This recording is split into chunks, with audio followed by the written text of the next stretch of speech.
ایک کے بعد دوسرا منظر اس اندھیرے میں جگمگانے لگا۔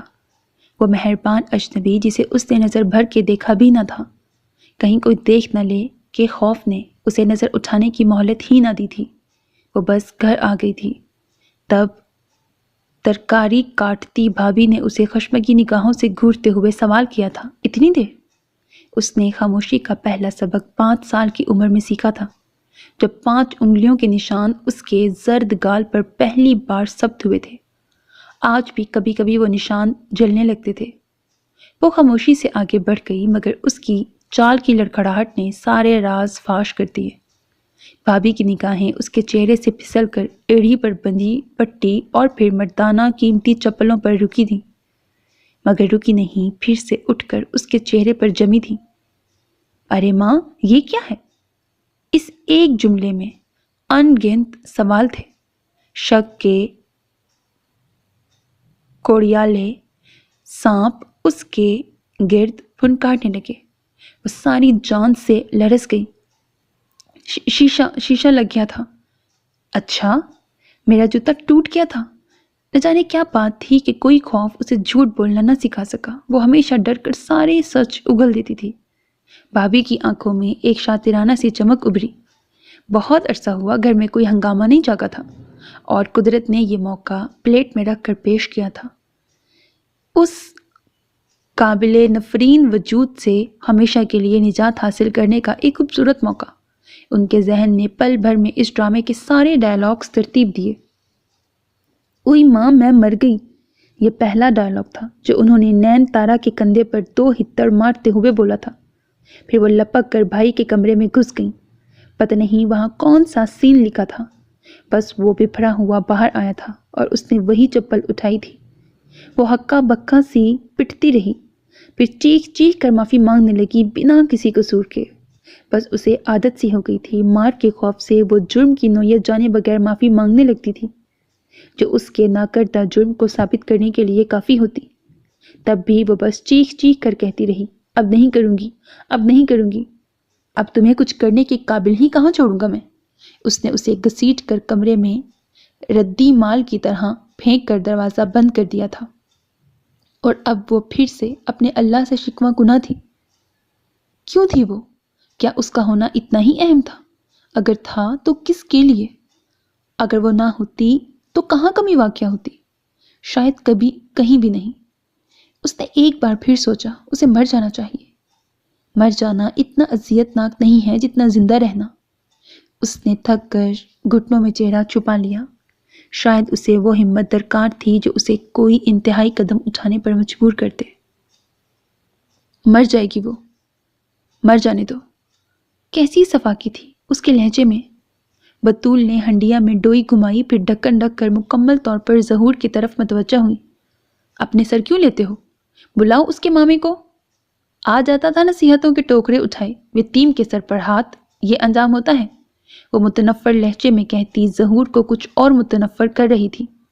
بلوایا ہے اسے بھی، بس یہی ڈر ہے کہیں وہ ساتھ لے جانے کی بات نہ کرے۔ ظہور کے لہجے میں ایک پل کو تشویش جھلکی۔ تو دفع کرنا؟ ایسے کیسے کر دوں؟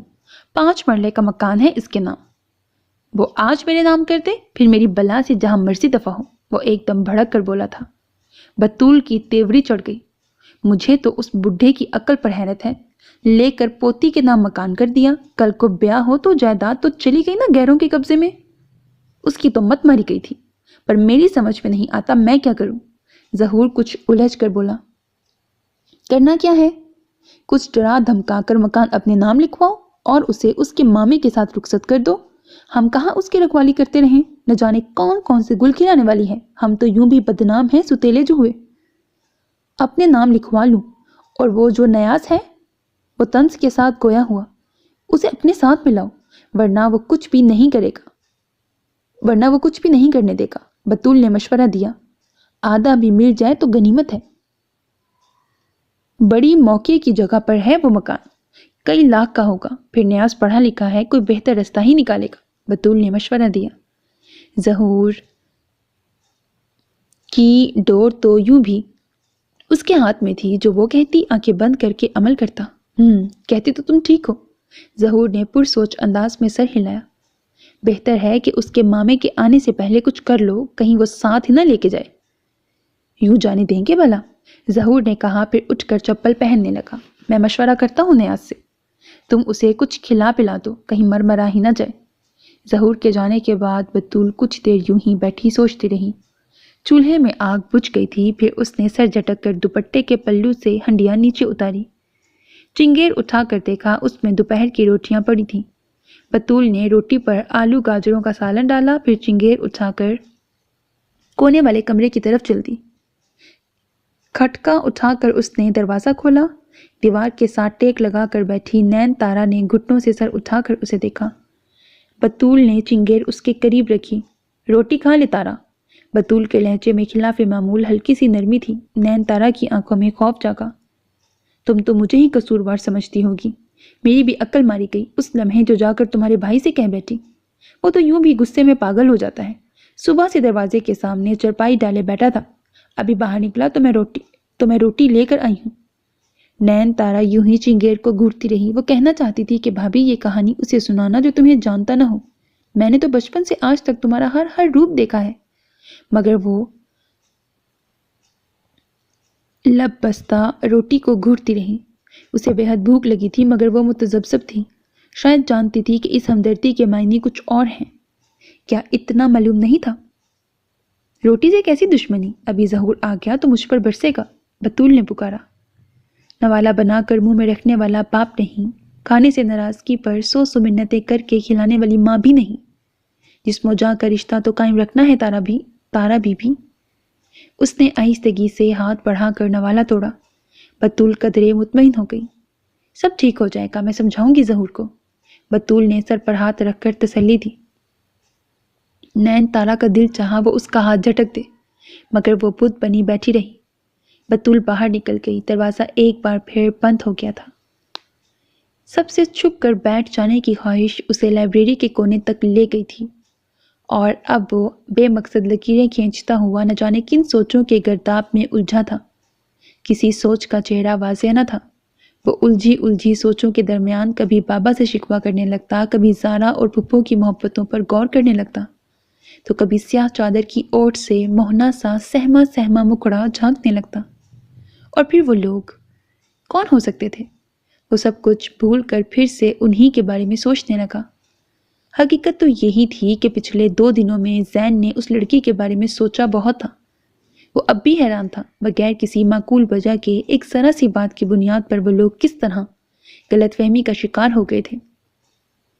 عجیب جاہل اور شکی مزاج لوگ تھے۔ زارا وہاں نہ ہوتی تو میں بتا دیتا۔ وہ ایک دم جھنجھلا سا گیا۔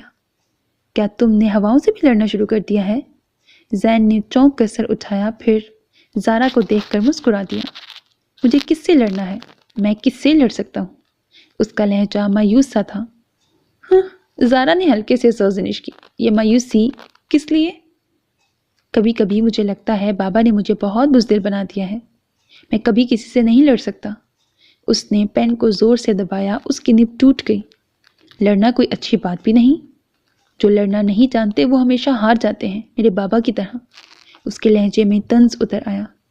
زارا نے دانستہ اس کا جملہ نظر انداز کیا اور بات بدلتے ہوئے بولی تھی، میں کافی دیر سے تمہیں تلاش کر رہی تھی۔ کیوں؟ زین نے نظروں کا زاویہ بدل کر اسے دیکھا۔ یوں ہی، میں نے سوچا آج ہم لنچ باہر کرتے ہیں۔ کوئی کلاس تو نہیں ہے تمہاری؟ زارا دیکھ رہی تھی کہ وہ پھر یاسیت کا شکار ہو رہا تھا، سو اس کا موڈ بدلنے کو اچانک ہی پلان بنا بیٹھی۔ کلاس تو کوئی نہیں ہے، تو بس پھر اٹھ جاؤ، میں تو تیار ہوں، مگر کہیں جو آپ کے رضوان صاحب مل گئے تو؟ زین نے کھڑے ہوتے ہوئے چھیڑا۔ تو کیا ہوا، انہیں بھی ساتھ لے لیں گے؟ زارا نے قدرے لاپرواہی دکھائی۔ اچھا، متعارف کیا کہہ کر کروائیں گی مجھے؟ ہم اچھے دوست بھی تو ہو سکتے ہیں۔ زارا نے مسکراتے ہوئے اسے دیکھا۔ سوچ لیں، میں اچھی خاصی پرسنالٹی رکھتا ہوں اور عمر میں آپ سے کچھ بڑا ہی لگتا ہوں گا۔ موصوف جالس ہو جائیں گے۔ زین نے چھیڑا۔ جسٹ شٹ اپ، رضوان ایسے نہیں ہے۔ زارا نے اسے گھور کر دیکھا تو وہ ہنس دیا، پھر لب بھینچ کر پوچھنے لگا، رائے فیملی میں اچھے لوگ بھی ہوتے ہیں؟ رائے فیملی انسانوں پر ہی مشتمل ہے۔ بائی دا وے، میرے اور ماما کے بارے میں کیا رائے ہے تمہاری؟ زارا کو اس کا یوں کہنا برا لگا تھا، تب ہی سنجیدہ لہجے میں پوچھنے لگی تھی، آپ دونوں تو اسپیشل پیس ہیں، وہ اس کی خفگی محسوس کر کے ہنس دیا۔ اچھا چائنیز چلو گے؟ وہ لوگ پارکنگ میں پہنچ گئے تھے۔ زارا نے گاڑی کا لاک کھولتے ہوئے پوچھا تھا، جہاں آپ لے چلیں گی؟ کیونکہ میں تو غریب سا بندہ ہوں، یہ ہوٹلنگ وغیرہ تو افورڈ ہی نہیں کر سکتا۔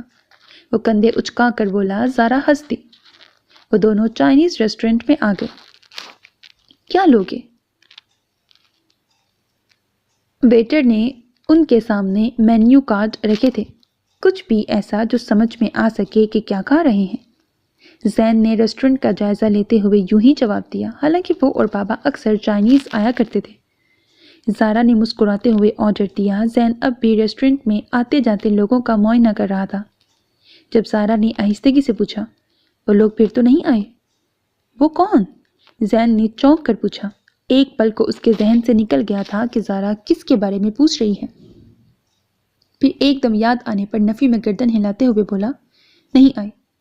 وہ لڑکی کون تھی؟ زارا نے پوچھا۔ زین مسکرا دیا۔ آپ کو میری بات پر شاید یقین نہیں آیا تھا۔ میں واقعی خاصا شریف نوجوان ہوں، کسی لڑکی کو اس انداز میں نہیں جانتا۔ وہ تو اس کے پاؤں میں شیشہ لگ گیا تو میں اوکے لیو اٹ، مجھے یہ کہانی بار بار نہیں سننی۔ زارا چڑ کر ویٹر کی طرف متوجہ ہوئی جو سوپ سرو کر رہا تھا۔ زین ایک طویل سانس لے کر رہ گیا۔ حقیقت بس اتنی سی ہی تھی جسے زارا قبول نہیں کر رہی تھی، سو وہ لوگ خاموشی سے سوپ پینے لگے۔ تبھی زارا کی نگاہ بھٹک کر داخلی دروازے کی طرف گئی۔ ایک پل کو اسے لگا اس کی روح فنا ہو گئی ہو۔ سلمان بھائی؟ اس کی آواز سرگوشی سے زیادہ نہ تھی۔ زین نے چونک کر پہلے اسے پھر اس کی نگاہوں کے تعاقب میں پلٹ کر دیکھا۔ وائٹ کاٹن کے شلوار سوٹ اور واسکٹ میں ملبوس اس سنجیدہ، ہوبرو اور پروقار شخص کو دیکھ کر اس کی کنپٹی کی رگیں تن گئی تھیں۔ اس کے ساتھ رضوان بھی تھا۔ زین نے پلٹ کر زارا کو دیکھا۔ وہ کچھ پزل سے نظر آئی۔ زین لب بھینچے سوپ میں چمچ گھمانے لگا۔ اب دیکھتے ہیں آپ ہمیں کس طرح متعارف کرواتی ہیں۔ زارا نے چونک کر زین کو دیکھا۔ وہ قدرے سنجیدہ نظر آیا۔ زارا نے بنا کچھ بولے سوپ کے پیالے کی طرف متوجہ ہوتے ہوئے ان لوگوں کو نظر انداز کرنے کی دانستہ کوشش کی، جبکہ دھیان پورے کا پورا اسی طرف تھا۔ کچھ لمحے کے بعد اسے احساس ہوا کہ وہ لوگ اب وہاں نہیں ہیں۔ شاید ان کا ارادہ بدل گیا تھا یا پھر کوئی امپورٹنٹ کال، کیونکہ جس پل زارا نے انہیں دیکھا سلمان بھائی فون پر بات کر رہے تھے۔ زارا کے چہرے پر اطمینان سا بکھر گیا، جبکہ زین کے لبوں پر بکھری طنزیہ مسکراہٹ کچھ اور گہری ہو گئی تھی۔ یہ ہے میرا اور آپ کا رشتہ، ڈر اور خوف کی چادر میں لپٹا ہوا۔ سوپ کے پیالے میں چمچ گھماتے ہوئے اس کا لہجہ گہرے طنز کا گماز تھا۔ جانتی ہیں اس پل میرا کیا دل چاہ رہا تھا؟ وہ دونوں ہتھیلیاں میز کے کنارے پر ٹکا کر ذرا سا اس کی طرف جھکا۔ میں رائے سلمان حیدر کے پاس جاؤں اور کہوں، ہائے میں ہوں زین العابدین، رائے سکندر حیات کا اکلوتا فرزند۔ کیا ایکسپریشنز ہوتے اس کے، اور کیا کرتے وہ؟ اس لمحے پسٹل نکالتے اور گولی داغ دیتے میرے سینے پر۔ رہا جواز تو خاصا معقول جواز ہے ان کے پاس۔ میں ان کے باپ کے قاتل کا بیٹا ہوں، اور اپنے باپ کے قاتل کی نسل ختم کرنے کا پورا حق ہے انہیں، ہے نا؟ زارا جزبز ہو گئی۔ یہ ہے میری زندگی، اور آپ کہتی ہیں زین العابدین تم ایسی زندگی جیو۔ یہ زندگی ہے زارا، اسے کہتی ہیں آپ؟ کیا اس سے زیادہ پرسکون لمحے موت کے نہیں ہوں گے؟ اور پھر میں کیوں جیوں ایسی زندگی؟ میرا جرم کیا ہے؟ کوئی تو جرم نکلے میرے نام، خواہ معمولی کیوں نہ ہو۔ میں کسی طرح تو اس فرار پر خود کو آمادہ کر سکوں۔ وہ ایک طیش میں بولے جا رہا تھا۔ اس کی آنکھوں میں ایک وحشت سی جاگ اٹھی تھی۔ زین پلیز کنٹرول یور سیلف، زارا نے لجاجت سے کہا۔ زین نے سوپ کا پیالہ دھکیلا اور خود ایک جھٹکے سے کھڑا ہو گیا۔ سوری، مجھے اب بھوک نہیں ہے۔ یہ کہہ کر وہ رکا نہیں تھا، لمبے لمبے ڈگ بھرتا چلا گیا۔ زارا لب بھینچے سوپ کے پیالے میں جھانکتی رہی۔ نیم تاریک کمرے کی ٹھنڈک میں اترتے شام کے گہرے سایوں میں باہر سے آتی آوازوں کے ہجوم نے ایک شور برپا کر رکھا تھا۔ وہ نیم جان سی چارپائی کی پٹی پر سر ٹکائے اپنے اوپر لگے الزامات کی فہرست سنتے ہوئے دم بہت تھی، کبھی کبھی اسے شک سا ہو جاتا جس نین تارا کی وہ لوگ بات کر رہے تھے وہ نہیں، کوئی اور ہے، اور وہ شخص جس کے ساتھ اسے منسوب کیا جا رہا ہے کون تھا؟ وہ تو اس کا نام بھی نہیں جانتی تھی۔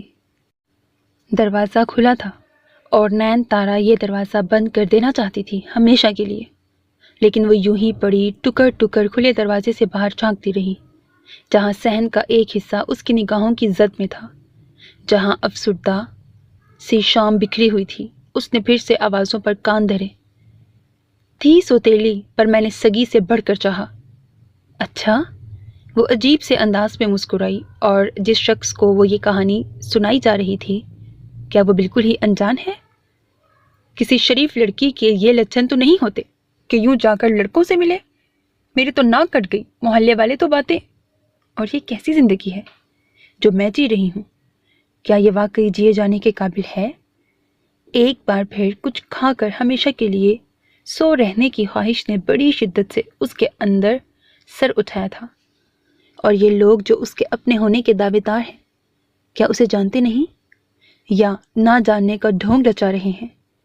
اس نے کان بند کر لیے۔ نہ جانے کتنا وقت گزرا تھا جب دروازے سے آتی شام کا رستہ کسی وجود نے روک لیا تھا۔ اندھیرے کا احساس بڑھا تو نین تارا نے آنکھیں کھول کر دیکھا، تہ بند کرتے میں ملبوس ادھیڑ عمر شخص کے ساملے چہرے کی چند جھریوں میں عجیب سی یاسیت، دکھ اور ہمدردی کا احساس بہہ رہا تھا۔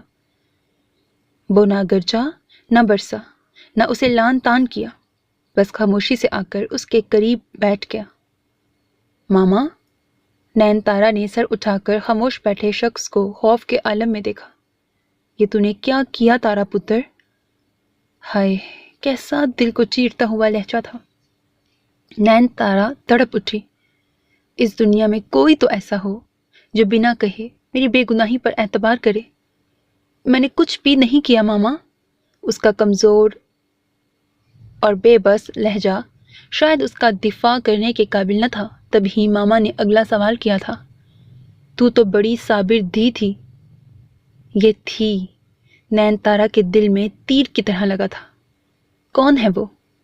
تب نین تارا نے بے اختیار خواہش کی تھی، کاش واقعی کوئی ہوتا، شاید تب یہ بے جرم سزا کا احساس تو نہ مارتا۔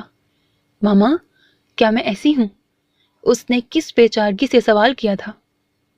اس کا دل آج بھی اتنا ہی پاکیزہ تھا، کہیں کوئی ذرا سی بھی بے ایمانی نہ تھی اس کے دل میں، مگر اس کا ماما بھی تو مرد تھا۔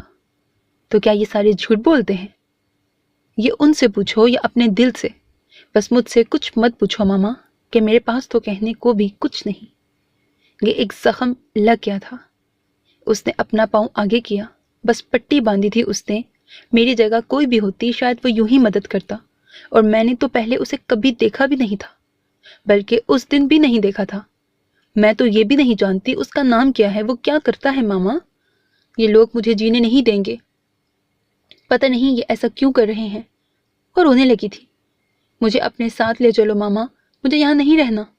اس نے سر اٹھا کر ملتجی لہجے میں کہا۔ ماما دم سادھے گم سم بیٹھا، نہ جانے کیا سوچ رہا تھا، پھر ایک طویل سانس لے کر کھڑا ہوا۔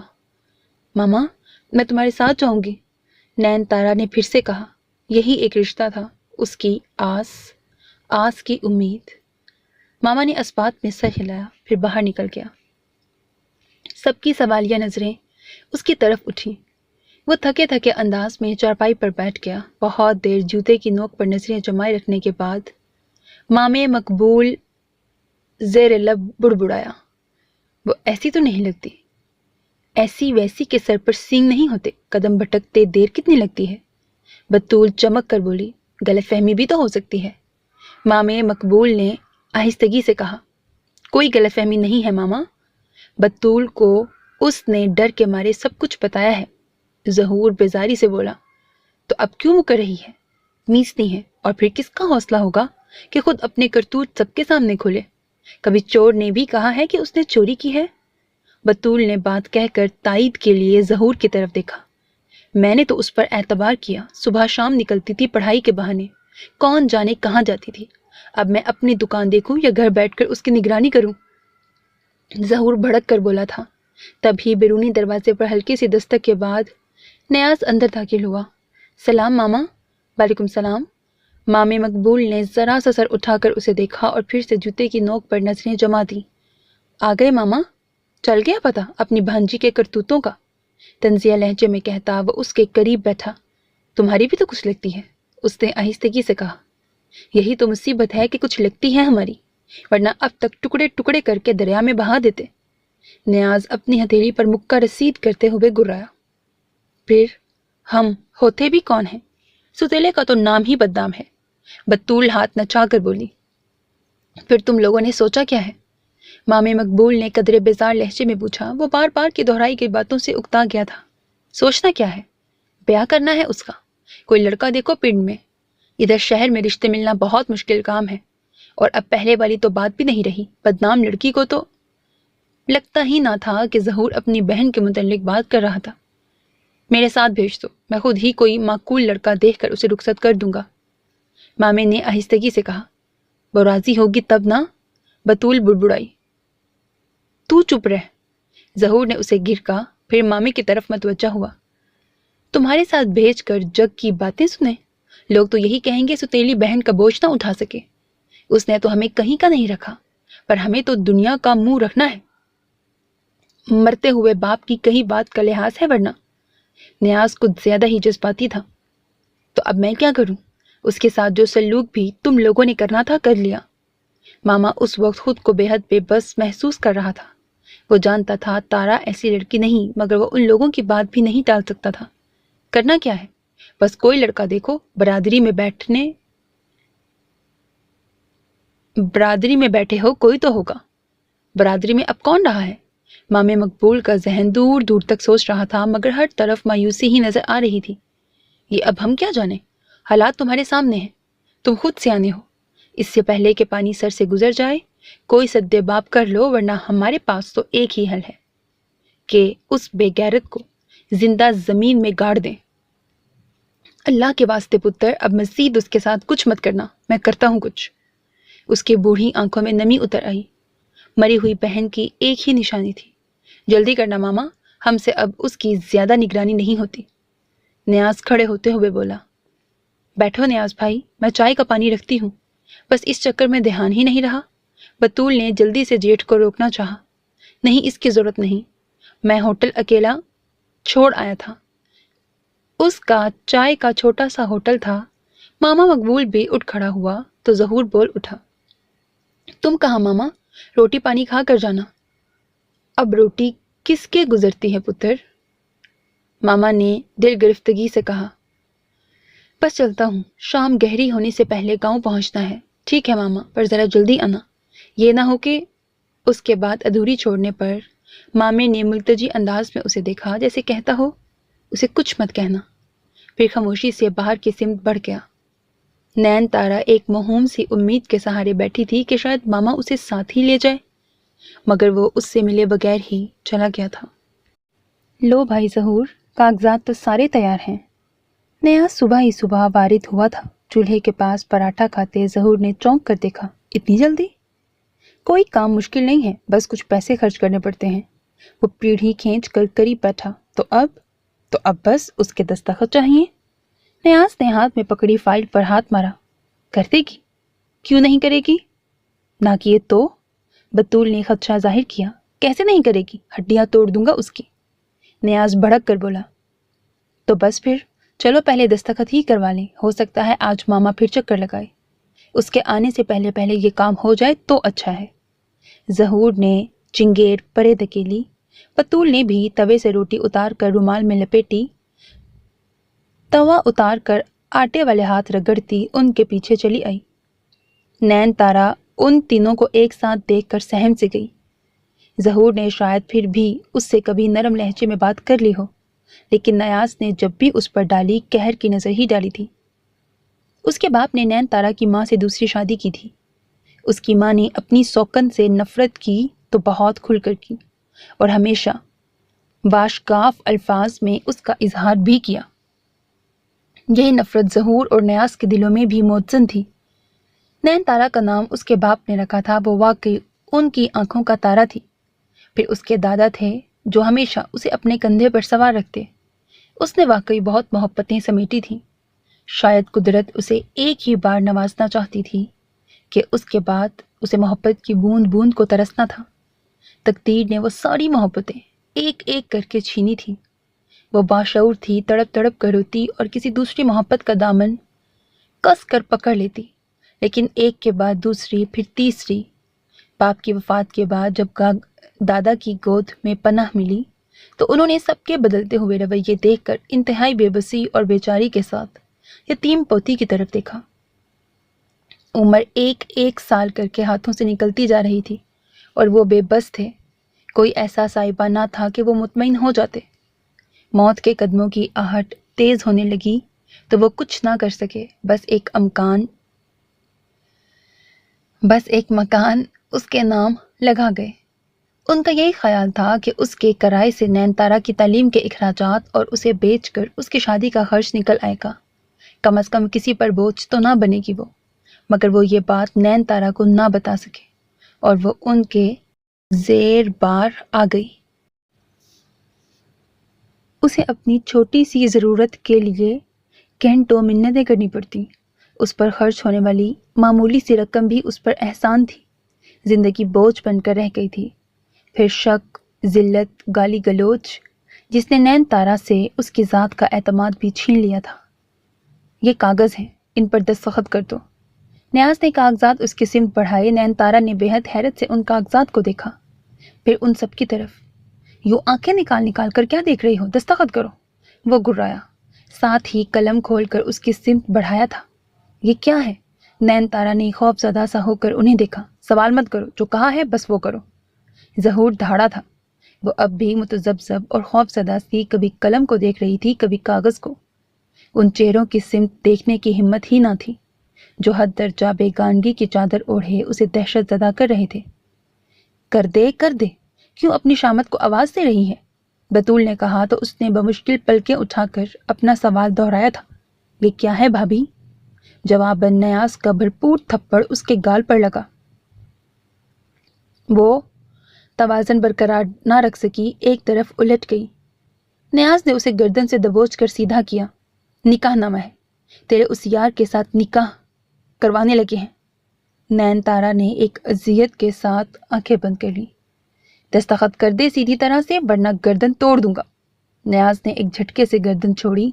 نین تارا کے منہ سے چیخ نکل گئی۔ ذرا سنبھل کے نیاز، کیوں آپے سے باہر ہو رہے ہو؟ اس نے انکار تھوڑی کیا ہے۔ بطول نے آگے بڑھ کر اسے ساتھ لگایا اور بائیں ہاتھ سے اس کی گردن سہلانے لگی۔ نین تارا نے خود کو اس کی گرفت سے آزاد کرا کے اسے دونوں ہاتھوں سے پیچھے دھکیلا۔ بطول نے قدرے حیرت سے اسے دیکھا مگر برا نہیں مانا۔ دیکھو تارا، جب تک مجھے پتہ نہیں چلے گا یہ کیسے کاغذ ہے، میں دستخط نہیں کروں گی۔ نین تارا چیخ اٹھی تھی۔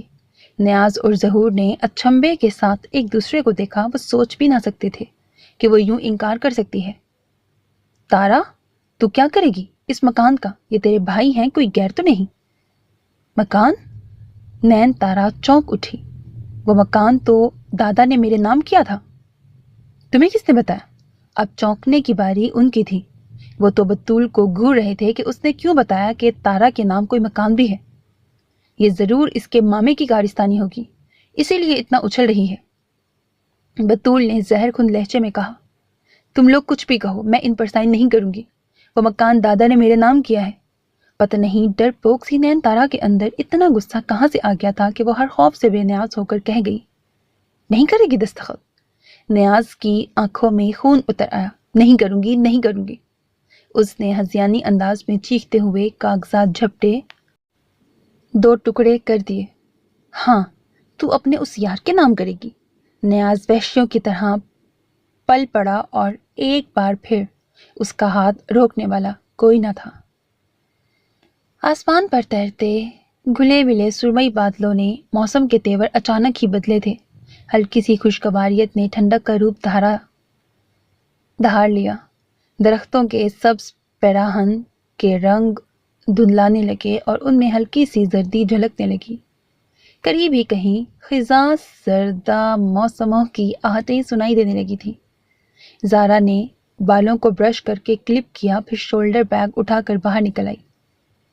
ماما لان میں شام کا اخبار دیکھ رہی تھی۔ ٹھنڈک کے پیش نظر ہلکی گرم شال ان کے کاندھوں پر تھی۔ آہٹ پر انہوں نے سر اٹھا کر زارا کو دیکھا۔ کہاں کی تیاری ہے؟ زین کی طرف جا رہی ہوں۔ وہ ان کے پاس رک گئی۔ بیٹھو ذرا، ماما نے قدرے سنجیدہ لہجے میں کہا تو وہ ان کے سامنے والی کرسی پر بیٹھ گئی۔ جی کہیے۔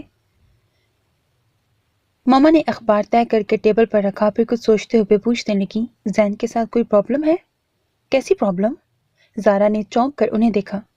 میں کل گئی تو وہ اکھڑا اکھڑا سا تھا، کچھ خاموش بھی، زیادہ بات نہیں کر رہا تھا۔ یوں ہی ماما، موڈ ٹھیک نہیں ہوگا اس کا؟ زارا ٹالنے کو بولی۔ موڈ کیوں خراب تھا؟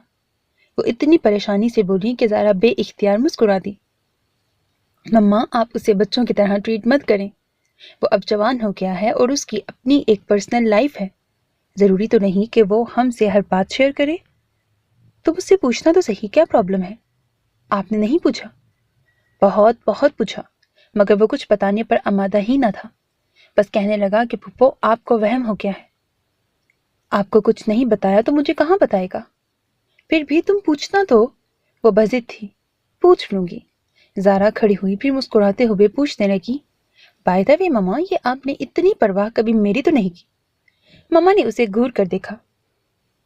تم جالس مت ہوا کرو میرے بیٹے سے۔ گاڈ، پھر بھی آپ کہتی ہیں کہ میں جالس مت ہوا کروں؟ زارا، ماما نے چڑ کر اسے دیکھا تو اس نے مسکراتے ہوئے جھک کر ان کے گال پر پیار کیا۔ میں کبھی جالس نہیں ہوتی ماما۔ ماما نے مسکراتے ہوئے اس کے گال تھپ تھپائے۔ میں جانتی ہوں، ہر انسان اور ہر رشتے کی ہمارے دل میں ایک الگ جگہ ہوتی ہے، جہاں کوئی دوسرا رشتہ، کوئی دوسرا انسان جھانک بھی نہیں سکتا۔ کتنا اہم ہو گیا ہے وہ ہمارے لیے؟ زارا نے بے حد حیرت سے سوال کیا۔ ہاں، اور شاید ہم اسی لیے اتنا خوفزدہ رہتے ہیں، مما نے ایک طویل سانس لے کر کہا تو زارا بہت کچھ سوچتی ہوئی گاڑی تک آئی تھی۔ زین لان میں ہی بیٹھا تھا۔ ہیلو اینگری ینگ مین، زارا نے کہا۔ زین نے چونک کر سر اٹھایا، پھر زارا کو دیکھ کر بنا جواب دیے اٹھ کر اندر جانے لگا۔ زارا نے اس کا بازو پکڑ کر روکا، پھر سامنے آتے ہوئے قدرے گھور کر کہنے لگی، اچھا تو اب تم مجھے نخرے بھی دکھاؤ گے؟ زین نے بنا کچھ بولے بس اپنا بازو چھڑایا تھا۔ اوفو، اتنی خفکی؟ آپ یہاں کیوں آئی ہیں؟ وہ خفکی سے پوچھنے لگا۔ تم سے ملنے؟ زارا اطمینان سے بولی۔ مجھ سے ملنے مت آیا کریں، وہ نروٹھے پن سے بولا۔ کیوں؟ زارا کو اس کی خفکی پر ہنسی آ رہی تھی۔ پہلے رائے سلمان حیدر سے اجازت نامہ لکھوا لیں۔ یہ بات اپنی پھپھو سے کہتے؟ زارا ذرا سنجیدہ ہوئی۔ ان سے نہیں کہہ سکتا۔ زین جس بس ہو کر بولا۔ ہاں، ان سے نہیں کہہ سکتے، لیکن مجھ سے لڑ سکتے ہو اور اپنے گھر آنے سے منع بھی کر سکتے ہو، بس اتنی ہی پرواہ ہے میری، یعنی کہ اکلوتی کزن کی کوئی قدر ہی نہیں۔ میں واقعی بے حد سنجیدگی سے کہہ رہا ہوں، آپ یہاں مت آیا کریں، مجھ سے مت ملا کریں، جب تک کہ… وہ لب بھینچ کر جملہ ادھورا چھوڑ گیا۔ زارا نے چونک کر اسے دیکھا۔ جب تک کہ… جب تک میں بابا کو بے گناہ ثابت نہیں کر لیتا۔ زین کا لہجہ مصمم تھا۔ زارا جھنجھلا گئی۔ اگر ان کی بے گناہی کا کوئی ثبوت ہوتا تو آج سے 20-22 برس پہلے سامنے آ چکا ہوتا۔ کیسے سامنے آتا؟ بابا تو بزدلوں کی طرح بھاگ نکلے، اور ان کے فرار نے ہی تو انہیں مجرم ثابت کیا تھا۔ تو تم اب کہاں سے ثبوت نکالو گے؟ کسی نے تو دیکھا ہوگا، کسی کو تو معلوم ہوگا۔ اگر ایسا ہوتا تو کیا تب کوئی نہ بولتا؟ خوف بڑے بڑوں کی زبانیں بند کر دیتا ہے، ہم نے تو اس کا عملی تجربہ کیا ہے۔ زین کا لہجہ عجیب سا ہو گیا تھا۔ کہیں نہ کہیں کچھ نہ کچھ ایسا ضرور مل جائے گا جو بابا کی بے گناہی کو ثابت کر سکے، اور اب میں یہ کر کے رہوں گا۔ زین، زارا نے اسے بغور دیکھا، کیا تم وقت کا انتظار نہیں کر سکتے؟ اب نہیں، اور آپ واقعی یہاں مت آیا کریں، ہو سکے تو پھپھو کو بھی منع کر دیجیے گا، ان سے کہیے گا کہ اب زین ان کے پاس آئے گا۔ تم خواہ ایموشنل ہو رہے ہو زین۔ نہیں، میں ایموشنل نہیں ہو رہا، حقیقت کو کھلی آنکھوں سے دیکھنے لگا ہوں، اور میرا خیال تھا کم از کم آپ تو مجھے انڈرسٹینڈ کریں گی۔ زین العابدین نے شکوہ کنہ نگاہوں سے اسے دیکھا۔ وہ کچھ لمحے اسے دیکھتی رہی، پھر سر جھٹک کر سنجیدہ لہجہ اور انداز میں بولی تھی، میں چلتی ہوں اب۔ زین نے تعجب سے اسے دیکھا، پھر بے اختیار پوچھنے لگا، آپ خفا ہو کر جا رہی ہیں؟ زارا رک گئی۔ تمہیں پرواہ ہے اس بات کی؟ بہت بہت ہے۔ وہ بے تاب سا ہوا۔ زارا مسکرا دی۔ نہیں، میں خفا ہو کر نہیں جا رہی۔ شاید تم ٹھیک کہہ رہے ہو زین، بس ہم لوگ ہی خود غرض ہو کر سوچ رہے ہیں۔ تمہیں جو بھی کرنا ہے کرو، میں تمہارا ساتھ دوں گی۔ تھینک یو سو مچ۔ وہ بھرپور انداز میں مسکرایا۔ میں اب چلتی ہوں، اور کیا مما کو منع کروں کہ وہ… میں جانتا ہوں میں یا آپ انہیں روک نہیں سکیں گے۔ زین نے جملہ ادھورا چھوڑ کر بیچارگی سے کندھے اچکا دیے۔ ماما مقبول اس کے زخم گنتے گنتے رو پڑے تھے۔ کیا حال کر دیا ظالموں نے! تو کیا سر آنکھوں پر بٹھاتے اس کو؟ کہیں کوئی پشیمانی کا احساس تک نہ تھا۔ کٹھور بے مروت لہجے۔ میں نے کہا تھا اسے میرے ساتھ بھیج دو۔ ہم نے بھی کہا تھا کوئی لڑکا دیکھو۔ اب اتنی جلدی اچھا رشتہ کہاں سے ڈھونڈوں؟ تم لوگ تو اسے مار ہی ڈالو گے۔ کوئی تو ہوگا، اب اچھے رشتے کا انتظار مت کرتے رہنا۔ بس 2 وقت کی روٹی دے دے اس مردود کو، بھلے کوئی بھی ہو۔ ظہور نے حد درجے بے مروتی دکھائی۔ ایسے کیسے دھکا دے دیں؟ کیسی لاڈلی دھی تھی زیتون اور احمد کی۔ ماما رندی ہوئی آواز میں بولا، بڑا ہی نرم دل ہے تیرا ماما، اتنا کچھ ہو گیا اور تو اب بھی… نیاز کا لہجہ مذاق اڑاتا ہوا تھا۔ وہ اکرام بھی تو ہے، ذرا اس سے بات کر کے دیکھو۔ ظہور نے یاد دلایا تو مامے مقبول نے تڑپ کر اسے دیکھا۔ اس سے تو اچھا ہے تم اس کا گلا گھونٹ دو۔ شادیاں کرنے کا شوق ہے اسے۔ ابھی پچھلے دنوں اس کی چوتھی بیوی اسے چھوڑ کر بھاگی ہے۔ یہ بھاگ گئی تو سر پر ہاتھ رکھ کر رونا۔ بطول چڑ کر بولی، اسے میرے ساتھ بھیج دو، میں خود اس کی شادی کرا دوں گا۔ مامے مقبول نے ایک بار پھر منت کی۔ وہ مانے گی تب نا، اس کے دماغ پر تو بنگلے والا سوار ہے۔ نہ ماما نہ، یہ تیرے بس کی بات نہیں۔ تیری نرمی اسے اور راہ دکھائے گی۔ ظہور نے صاف بے اعتباری کا اظہار کیا۔ ماما مقبول پھر سے بے بس ہو گیا۔ وہ رو رو کر کہتی رہی، ماما مجھے اپنے ساتھ لے جاؤ۔ ان لوگوں نے اتنا موقع ہی نہیں دیا کہ وہ بتا سکتی کہ یہ لوگ اس سے مکان کے کاغذات پر دستخط کروا رہے تھے۔ بس ماما، اب کہ آؤ تو کوئی رشتہ دیکھ آنا، ورنہ پھر میں خود اکرام سے بات کرتا ہوں۔ نیاز نے رکھائی سے کہا۔ مامے مقبول نے بڑی بے بسی سے ان سب کی طرف دیکھا، پھر چارپائی کا سہارا لے کر کھڑا ہو گیا۔ نہ جانے کیوں ٹانگیں بے چان سی ہو گئی تھیں۔ میں چلتا ہوں۔ اب کہ بطول نے اسے چائے کے لیے بھی نہیں روکا تھا۔ باہر نکل کر بہت دیر تک مر جانے کیا سوچتا رہا۔ اس کے قدم بار بار ایک ہی رستے پر اٹھتے اور پھر رک جاتے تھے۔ انا اور خودداری کہتی تھی مت جاؤ۔ عزت نفس قدموں کی زنجیر بنی ہوئی تھی، مگر نین تارا کی حالت اسے اسی رستے کی طرف دھکیل رہی تھی۔ نہیں، مجھے وہاں نہیں جانا۔ اس نے خود کو گھیرکا، اسے خبر بھی نہ ہوئی، اور قدم چپ کے اس رستے کی طرف اٹھ گئے تھے۔ بس اس نے خود کو اس گھر کے سامنے پایا جس کے بارے میں اس نے چپ کے معلومات حاصل کی تھی۔ سب کہتے تھے وہ پڑھا لکھا اور بے حد شریف لڑکا ہے۔ وہ کچھ ششتر سا بند گیٹ کو گھورتا رہا۔ کیا پتا وہ سچ مچ تارا سے شادی کرنا چاہتا ہو۔ اس نے ایک نظر اس پرانے مگر خوبصورت گھر پر ڈالی۔ اس کا ہاتھ متذبذب سا اٹھا اور پھر جھک گیا۔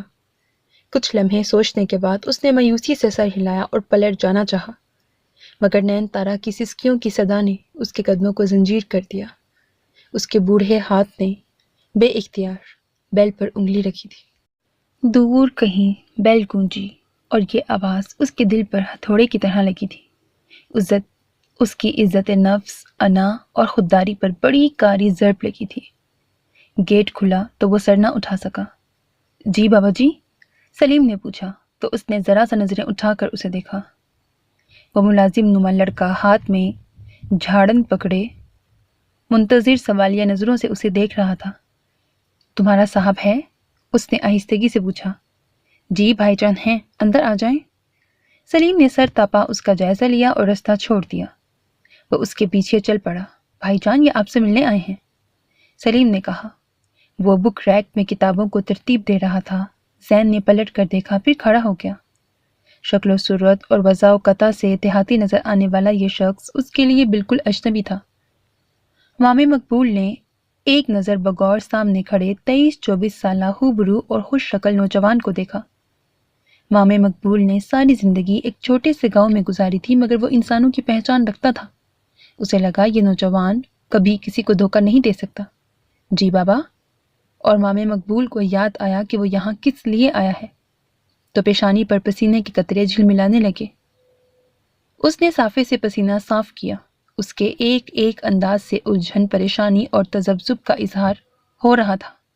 کیا ہوا بابا، کوئی پریشانی ہے؟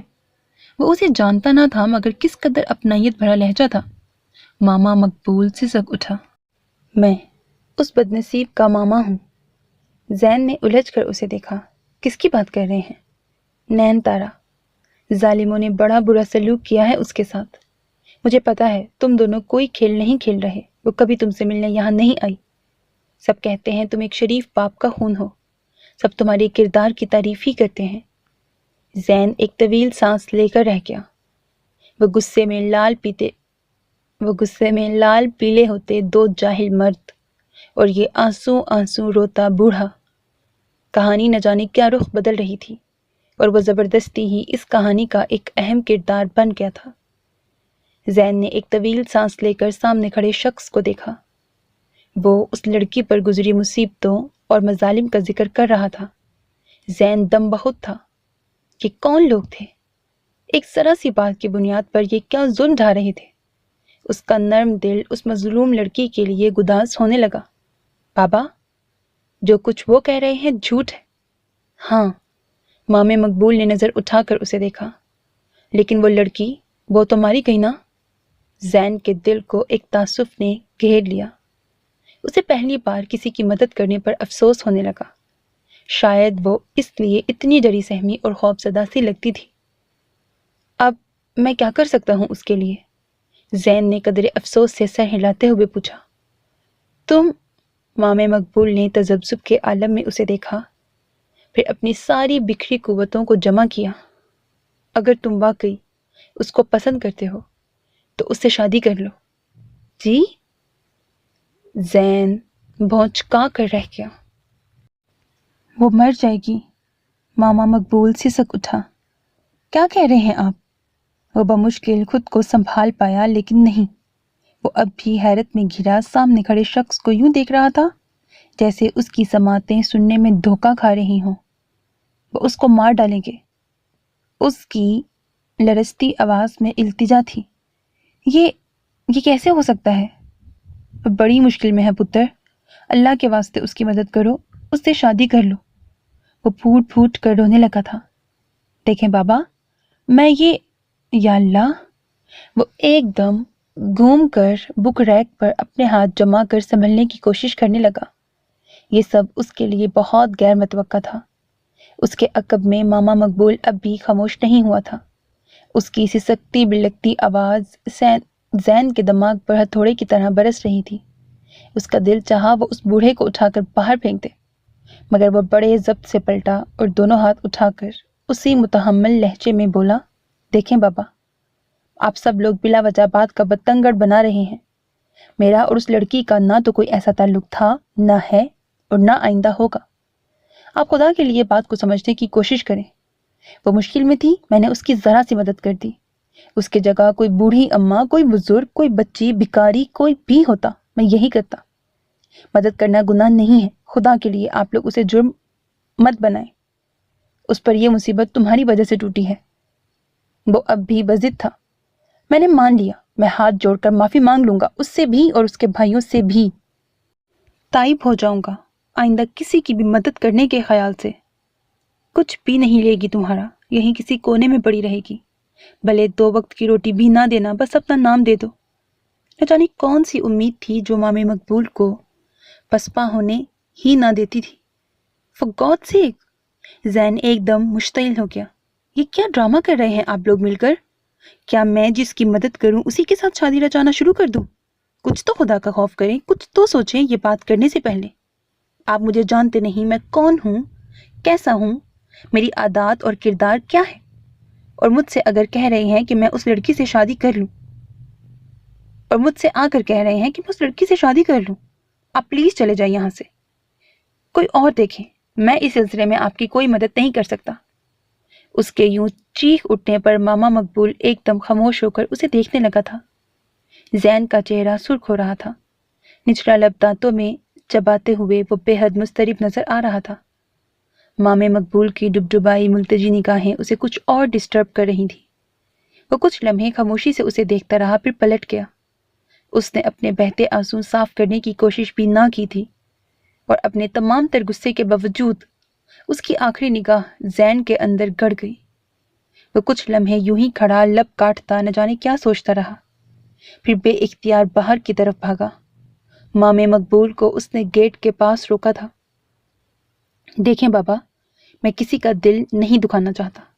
میری کسی بات سے آپ ہرٹ ہوئے ہوں تو میں ہاتھ جوڑ کر معافی مانگتا ہوں، لیکن میں وہ نہیں کر سکتا جو آپ چاہتے ہیں۔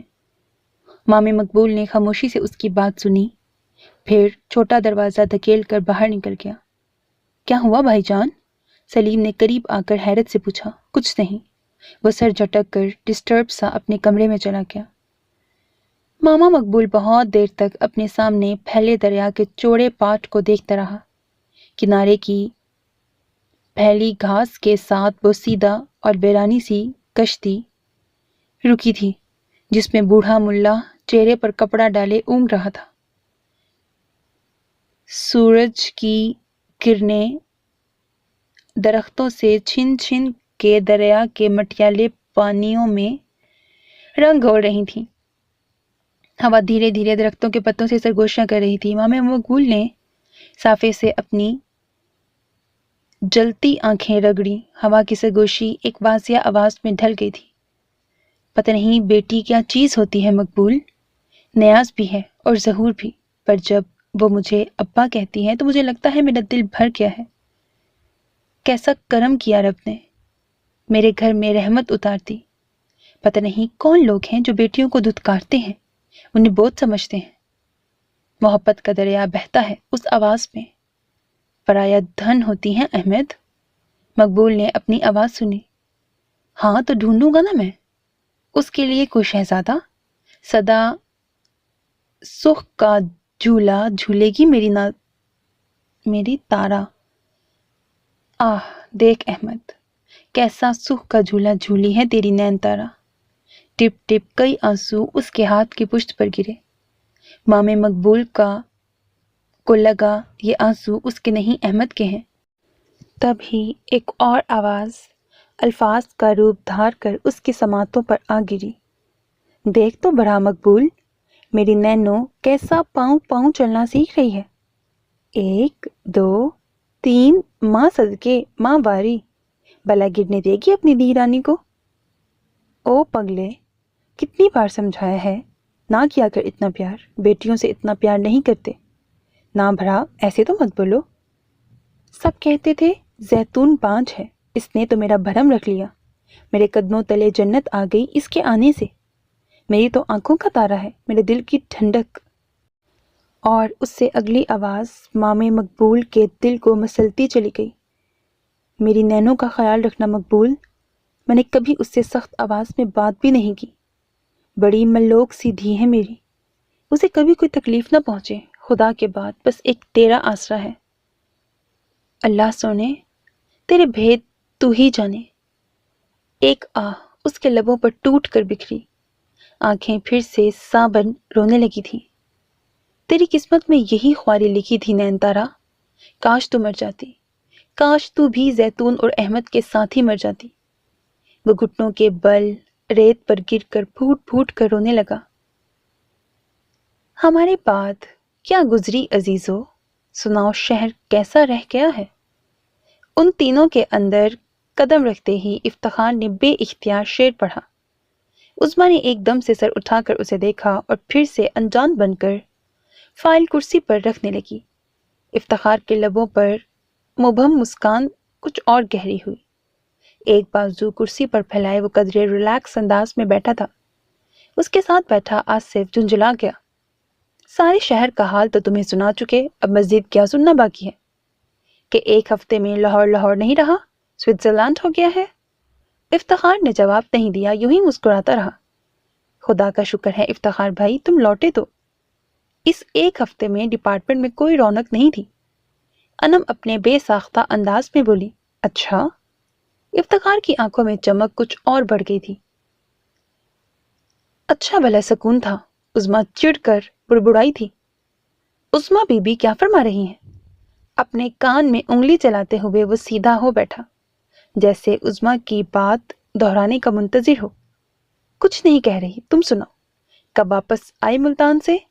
زارا نے اچٹتی سی نظر الجھتی کلستی عظمیٰ پر ڈال کر بات بدلی۔ افتخار ابھی اپنے ملتان کے ٹور کے بارے میں بتانے ہی لگا تھا جب میڈم تبسم آ گئی۔ دوران لیکچر زارا نے دیکھا تھا عظمیٰ ایک لفظ بھی نوٹ نہیں کر پائی تھی۔ کوئی پرابلم؟ زارا نے ذرا سا جھک کر پوچھا تھا۔ عظمیٰ نے چونک کر اسے دیکھا، پھر نفی میں سر ہلا کر نوٹ بک پر جھک گئی۔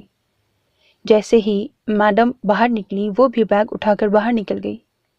زارا نے ایک طویل سانس لے کر افتخار کو دیکھا۔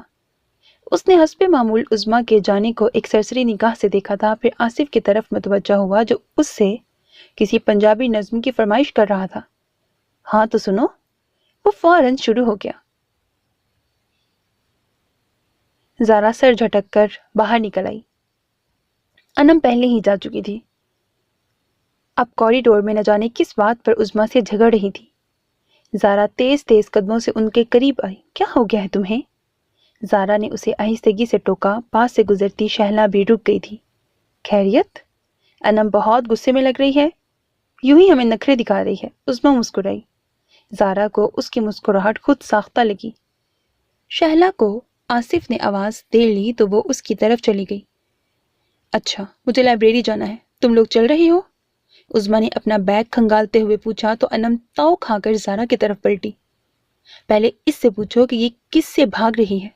ہاں بھائی، تم کس سے بھاگ رہی ہو؟ زارا نے اسی طرح انم کا سوال عظمیٰ کی طرف ٹرانسفر کیا۔ میں کس سے بھاگوں گی؟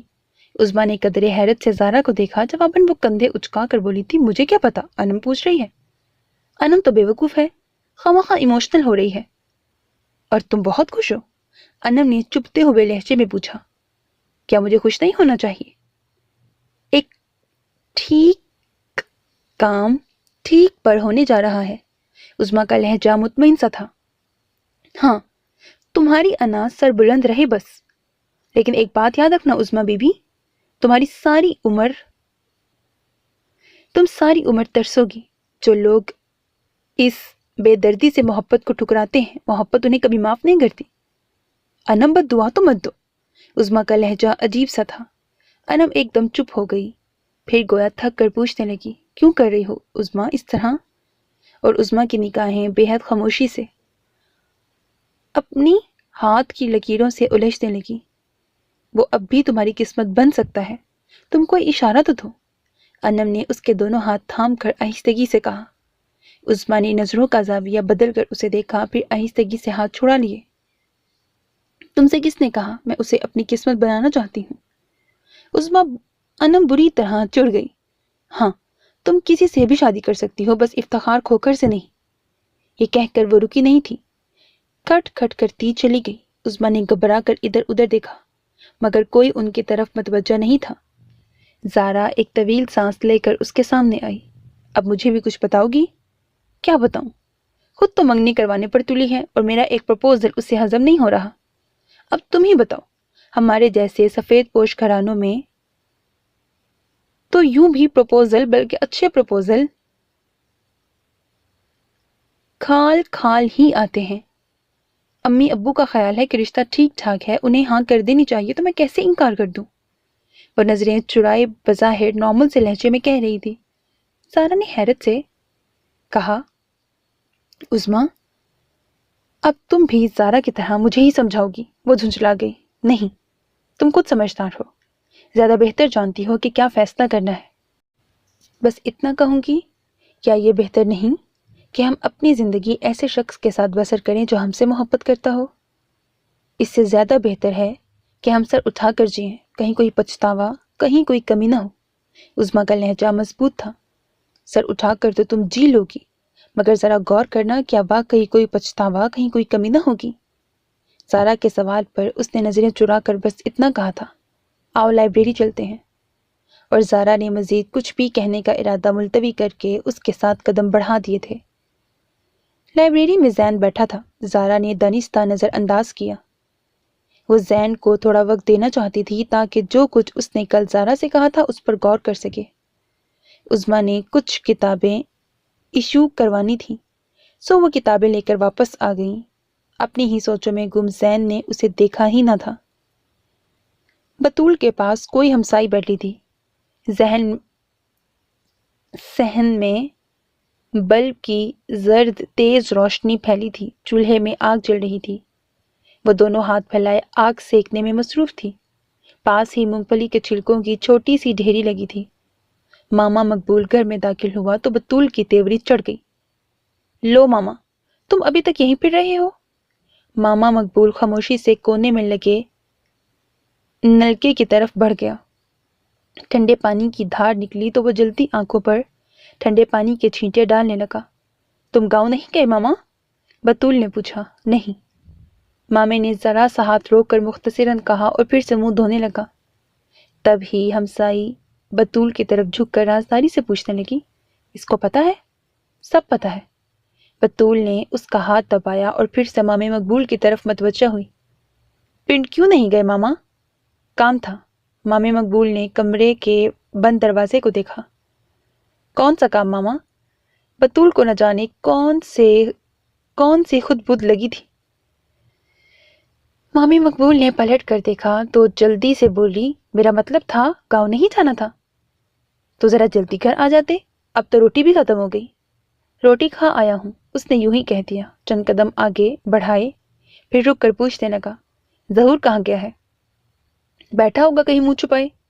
چار بندوں میں بیٹھنے کے قابل کہاں چھوڑا ہے اس کل موہی نے؟ وہ زہر کن لہجے میں بولی۔ ماما مقبول سر جھٹک کر بند دروازے کی طرف بڑھا۔ وہ فوراً بول اٹھی، اب اس سے کیا مذاکرات کرنے ہیں؟ ماما نے بغیر جواب دیے باہر لگی چٹکھنی کھولی اور اندر داخل ہو گیا۔ پتہ نہیں کیسا بے غیرت اور ڈھیٹ بندہ ہے، وہ سر پر ہاتھ مار کر رہ گئی تھی۔ کمرے میں گپ اندھیرا تھا۔ مامے مقبول نے سوئچ بورڈ ٹٹول کر بٹن دبایا تو کمرہ تیز روشنی سے بھر گیا۔ وہ اب بھی اسی دیوار کے ساتھ گٹھری بنی پڑی تھی۔ مامے مقبول کے دل پر گھونسا پڑا۔ اس نے بے بسی سے ادھر ادھر دیکھا۔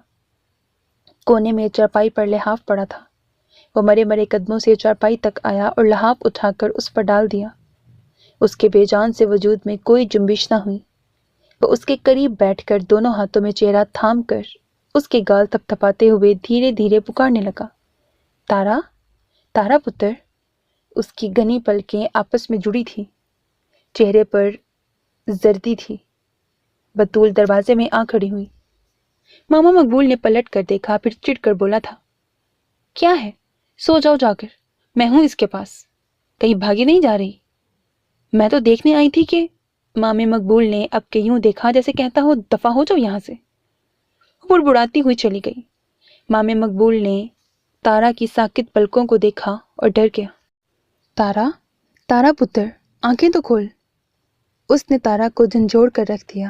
اس کے ساکت وجود میں ذرا سی جنبش ہوئی، نم پلکوں میں لرزش سی ابھری اور اس کے ساتھ ہی آہوں اور سسکیوں کا سلسلہ شروع ہو گیا تھا۔ نہ جانے کہاں کہاں سے درد کی ٹیسیں اٹھ رہی تھیں۔ تارا، مامے مقبول نے اس کا سر اپنے زانوں پر رکھا تھا۔ تارا کی آنکھیں دھیرے سے کھلیں، درد کی ایک تیز لہر اٹھی جسے اس نے لاشعوری طور پر نچلا لب دانتوں تلے دبا کر روکنے کی کوشش کی تھی۔ کچھ لمحے وہ یوں ہی اپنے اوپر جھکے بوڑھے چہرے کو تکتی رہی۔ یہ چہرہ اپنے خد و خال بدل لیتا تھا۔ یہ نم دکھی آنکھیں کسی اور کی آنکھوں میں ڈھل جاتی تھی۔ ہاں، ایک مماثلت تھی ان سارے چہروں میں۔ دھند کی اوٹ سے چپکے چپکے جھانکتے یہ سارے چہرے غم زدہ تھے اور ساری آنکھیں رو رہی تھیں۔ اس نے پلکیں جھپکی، گرم سیال اس کی کنپٹی پر بہہ نکلا۔ نہ رو، تو بڑی صابر دی ہے۔ مامے مقبول نے اپنی ہتھیلی سے اس کا چہرہ صاف کر کے پیشانی چومی۔ اس نے ایک پل کو آسودگی سے آنکھیں بند کی، پھر بدقت اٹھ بیٹھی۔ ماما، یہ لوگ مجھے مار دیں گے۔ لحاف اچھی طرح اوڑھ لو، سردی بہت ہے۔ مامے مقبول نے آہستگی سے کہا۔ ماما، یہ لوگ یہ کہتے ہیں مکان ان کے نام لکھ دوں۔ اس نے آہستگی سے لحاف اپنے کندھوں تک کھینچ لیا۔ کیا؟ ماما مقبول بری طرح چونکا۔ ماما، میں مکان ان کے نام لکھ دوں؟ وہ اس سے گویا پوچھ رہی تھی۔ تو اس لیے یہ حال کیا ہے ان وحشیوں نے تیرا؟ ماما مقبول زیر لب بڑبڑایا۔ ماما، یہ مجھے مار ڈالیں گے، تو مجھے اپنے ساتھ لے چلو۔ اس نے خوف زدگی کے عالم میں التجا کی۔ ہاں، میں تمہیں ساتھ لے جاؤں گا، مامی نے گویا تسلی دی۔ اس نے دونوں ہتھیلیوں سے آنسو صاف کرتے ہوئے بے یقینی سے اسے دیکھا۔ مامی مقبول نے نظریں چراتے ہوئے اس کا سر تھپ تھپایا۔ چل اٹھ، چارپائی پر چل کر بیٹھ، اتنا ٹھنڈا فرش ہے۔ نین تارا نے اٹھنے کی کوشش کی مگر لبوں سے چیخ نکل گئی۔ ایڑی پر 2.5-3 انچ لمبا زخم کھل گیا تھا۔ سارا پاؤں سوج رہا تھا۔ پٹی کیوں اتارتی؟ ماما تڑپ اٹھا۔ یہی تو فساد کی جڑ تھی۔ وہ دیوار کا سہارا لے کر کھڑی ہو گئی، بمشکل خود کو گھسیٹ کر چارپائی تک لائی۔ ماما مقبول نہ جانے کس سوچ میں ڈوب گیا تھا کہ اسے سہارا بھی نہ دیا۔ میں آج اس کے پاس گیا تھا۔ نین تارا نے چارپائی پر گرتے ہوئے سوالیہ نظروں سے اسے دیکھا۔ میں نے اس سے کہا وہ تم سے شادی کر لے، مگر اور نین تارا کا دل چاہا وہ ان دیواروں سے سر ٹکرا ٹکرا کر مر جائے۔ اور کتنا ذلیل کرو گے مجھے، جو اپنے تھے سر سے چادر کھینچ رہے تھے، اور یہ شخص اس کے لیے عزت کی بھیک مانگ رہا تھا، اور وہ بھی اس سے جو اس کا کچھ بھی نہ لگتا تھا۔ یا اللہ، اور کتنی خواری لکھی ہے۔ بتا، کس جرم کے معتوب ٹھہرائی گئی؟ ایسا کون سا گناہ سرزد ہو گیا کہ جیتے جی دوزخ میں ڈال دیا؟ بے بسی ہی بے بسی، بس ایک آنسوؤں پر اختیار تھا، اور رات کا دامن آنسوؤں سے بھیگتا رہا۔ سو میرے عزیز listeners, this was the end of episode 4 of the novel Ae Waqt Gawahi De. Hope that you like it. اپنا بہت خیال رکھیے گا نیک تمناؤں کے ساتھ۔ اللہ حافظ۔ And don't forget to subscribe to my channel because that's how you can encourage me. And that's the only kind of support and encouragement which I want from all of you.